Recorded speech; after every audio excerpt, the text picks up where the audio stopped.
Hi, my name is Tony, and I'm one of the developers of the ZiZZO by Euromini line of folding bikes. Whether or not you've purchased one or are considering making a purchase, I want to thank you for taking the time to watch this video. If you have any questions or you need any help, please reach us at 1-800-346-6360, or you can email us at support@euromini.bike. Thank you. In this video, I'll be showing you how to install a rear rack on your ZiZZO folding bike. For this example, we've pre-installed fenders on this bike to show you how the rear rack works seamlessly on a bike with fenders. Next, you'll want to identify the correct mounting holes on the frame that you will use to mount your rear rack.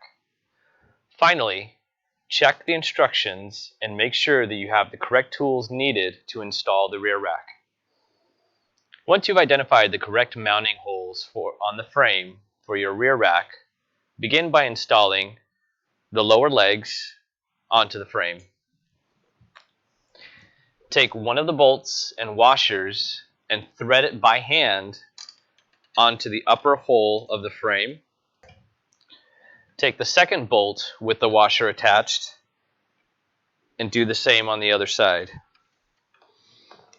When installing these bolts, make sure that you lightly grease the threads to make sure that it threads in properly. Also, be careful not to cross-thread the bolts when installing.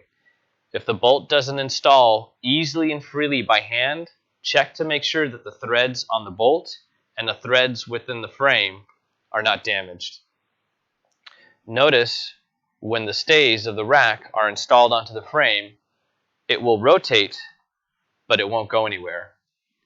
Rotate the rack so that the upper stays of the rack meet the seat stays of the bicycle frame.